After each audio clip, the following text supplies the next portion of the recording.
السلام علیکم ورحمۃ اللہ وبرکاتہ۔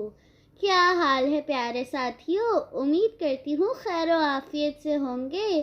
اللہ سبحانہ و تعالی آپ کو ہمیشہ اچھا رکھے، اچھا مسکراتا رکھے، آمین۔ آپ سنتے ہیں کہانی۔ ہم آپ کے لیے لائے ہیں 27ویں سپارے سے ایک کہانی۔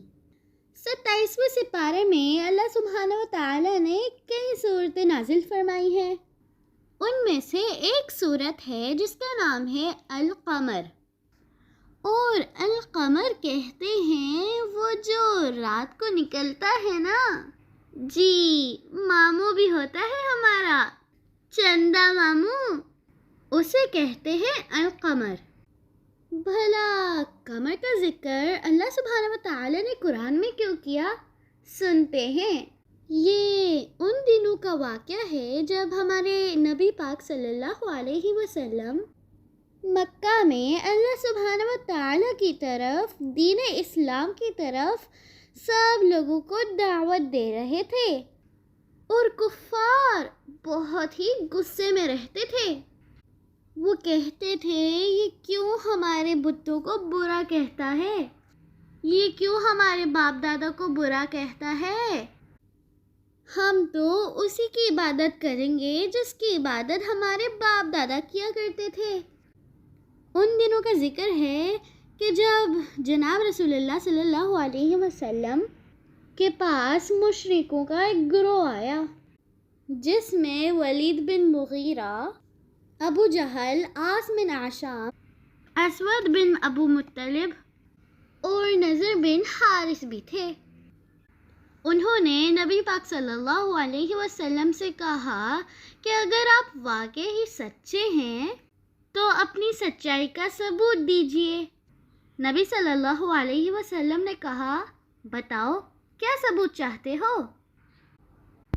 انہوں نے کہا کہ آپ ایسا کیجئے، یہ جو چاند ہمیں اوپر نظر آ رہا ہے اس کے 2 ٹکڑے کر دیجئے، اس کے 2 ٹکڑے کر کے دکھائیے۔ اور مکہ میں 2 پہاڑ ہوتے تھے، ایک کا نام ہوتا تھا جبل قبیس اور ایک کا نام قیقعان تھا۔ تو کفار نے کہا کہ آپ اس طرح سے چاند کے 2 ٹکڑے کر کے دکھائیے کہ اس کا ایک ٹکڑا جبل ابی قبیس کی پہاڑی پر اور دوسرا ٹکڑا قیقعان کی پہاڑی پر ہو۔ نبی صلی اللہ علیہ وسلم نے پوچھا کہ اگر ایسا ہو گیا تو تم لوگ کیا ایمان لے آؤ گے؟ وہ کہنے لگے، ہاں پھر ہم ایمان لے آئیں گے۔ وہ رات 14ویں کی رات تھی، اور 14ویں کی رات چاند پورے کا پورا آسمان پر چمک رہا ہوتا ہے۔ نبی صلی اللہ علیہ وسلم نے اللہ تعالیٰ سے دعا کی کہ اللہ تعالیٰ یہ مشرکوں نے جو کہا ہے اسے پورا کر کے دکھائیے۔ پھر نبی صلی اللہ علیہ وسلم نے انگلی سے اشارہ کیا، تو جس طرح انہوں نے اشارہ کیا چاند اسی طرح 2 ٹکڑے ہو گیا جس طرح کافروں نے کہا تھا، یعنی کہ ایک ٹکڑا جبل قبیس پر اور دوسرا قیقعان پر۔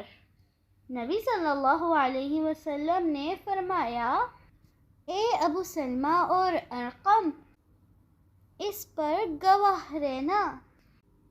اور یہی وہ واقعہ ہے جو سورۃ القمر کی پہلی آیت میں جس کا ذکر ہوا ہے۔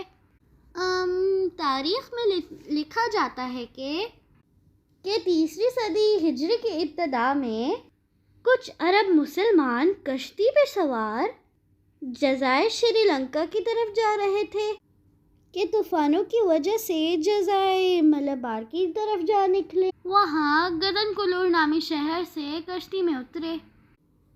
شہر کے حاکم کا نام سامری تھا۔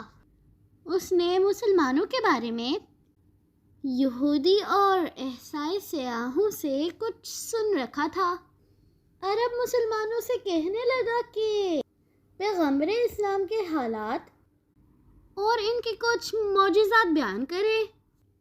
ان مسلمانوں نے نبی صلی اللہ علیہ وسلم کے حالات زندگی، اسلام کے معجزات کے بارے میں بہت سی باتیں بتائیں۔ انہوں نے شق القمر یعنی کہ چاند کے 2 ٹکڑے ہونے کے تاریخی معجزے کا ذکر بھی کیا۔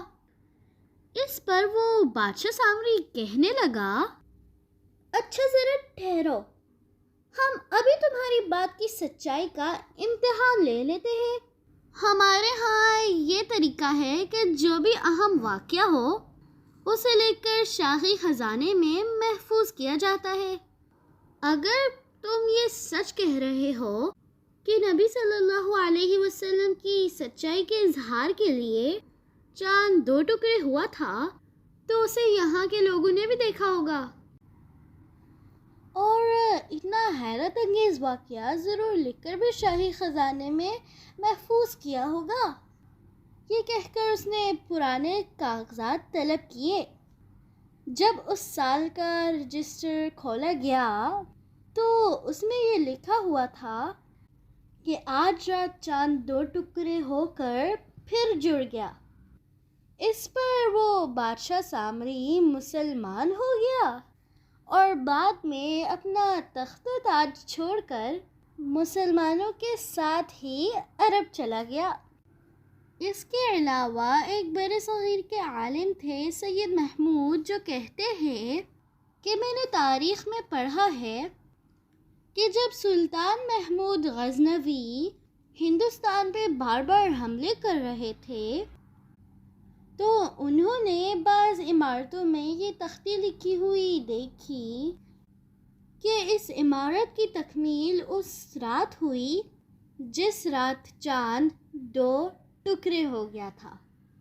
یہ سارے واقعات ان لوگوں نے لکھے ہوئے تھے جہاں جہاں پہ اس وقت رات تھی، اور جب چاند 2 ٹکڑے ہوا تھا تو صرف کفار قریش نے نہیں دیکھا تھا، بلکہ ہندوستان میں، سری لنکا میں، جہاں جہاں اس وقت رات موجود تھی سب لوگوں نے دیکھا۔ اور جو جس طرح اس بات کو لکھ سکتا تھا، اپنے پاس محفوظ کر سکتا تھا، اس نے محفوظ کیا۔ اور سب سے زیادہ حفاظت تو اللہ تعالیٰ نے کی کہ اپنی سچی کتاب قرآن مجید میں اس واقعے کا ذکر کیا۔ اس واقعے کو کہتے ہیں شق القمر۔ شق کا مطلب پھٹ جانا اور قمر کا مطلب تو آپ جانتے ہی ہیں۔ آج کے لیے اتنا ہی، پھر آئیں گے انشاءاللہ تعالی ایک اور نئی کہانی کے ساتھ۔ اللہ حافظ۔